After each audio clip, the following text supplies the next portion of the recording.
माहितीसाठी आज ठाणे महानगरपालिकेमध्ये सफाई आयोग मुकेश सावरान यांचं आगमन झालं होतं की ठाणे महानगरपालिकेतील आरोग्य विभाग, घनकचरा विभाग याचं नियोजन कसं आहे, सफाई कामगारांचे धोरण काय आहेत, काय काय सोयीसुविधा आहेत, सफाई कामगारांच्या मुलांसाठी काय योजना आहेत, या संपूर्ण इत्थंभूत आणि ठाणे महानगरपालिकेच्या क्षेत्रातल्या आरोग्य आणि घनकचऱ्याचं कामाचं नियोजन कशा प्रकारे आहे हे विस्तृत माहिती आयोग आल्यानंतर आयोगाचं स्वागत, अतिरिक्त आयुक्त 2, उपायुक्त मुख्यालय आणि उपायुक्त बोर्ड घनकचरा आणि विविध आरोग्य अधिकारी, विविध प्रशासकीय अधिकारी आणि अभियंते सगळं उपस्थितीमध्ये केलं.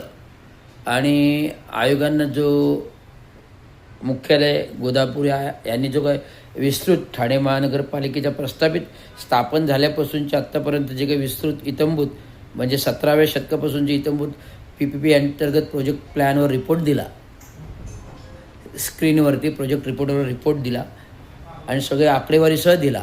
आणि चांगल्या प्रकारचं नियोजनबाबत आयोगाने प्रशंसना केली महानगरपालिकेची की चांगल्या प्रकारे, म्हणजे अजून कुठल्या महानगरपालिकेत मला आढळून आलं नाही, पण अशा प्रकारे चांगल्या प्रकारे नावाजलेलं काम सफाई कामगारांच्या बाबतीत महानगरपालिका करत आहे याचा मला सार्थ अभिमान आहे. मी यांचं सगळ्यांचं गौरव करतो की जे अधिकारी हे काम करतात आणि पुढील सफाई कामगारांचे जे प्रश्न असतील ते लवकरात लवकर, मग ते वारसा असतील, सेवा नियुक्ती असतील, काही असेल किंवा कॉन्ट्रॅक्ट कर्मचारी असतील, यांना लवकरात लवकर नियोजन करावं असे सुद्धा संदेश दिले. आणि युनियन, मग महाराष्ट्र म्युनिसिपल कर्मचारी युनियनने महत्त्वाचा मुद्दा उचलला म्हणजे घनकचऱ्याचा. जे घनकचरा ठेकेदारी पद्धत जी चालू आहे वर्षानुवर्षे 25 वर्ष का 30 वर्षे चालू आहे, या घनकचरा ठेकीमध्ये अमाप पैसा ठेकेदारामार्फत खर्च होतो, भ्रष्टाचार होतो, परंतु कामगारांना जे काय मिळालं पाहिजे, कॉन्ट्रॅक्ट कर्मचाऱ्यांना सोयीसुविधा मिळायला पाहिजे का, मिनिमम वेज का मॅक्झिमम वेज मिळायला पाहिजे, तो मिळत नाही.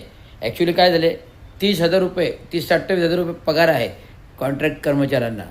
त्यातून हे काय करतात, ठेकेदार कंपनी 10,000 रुपये कट करतात, राहिले किती 18,000 रुपये.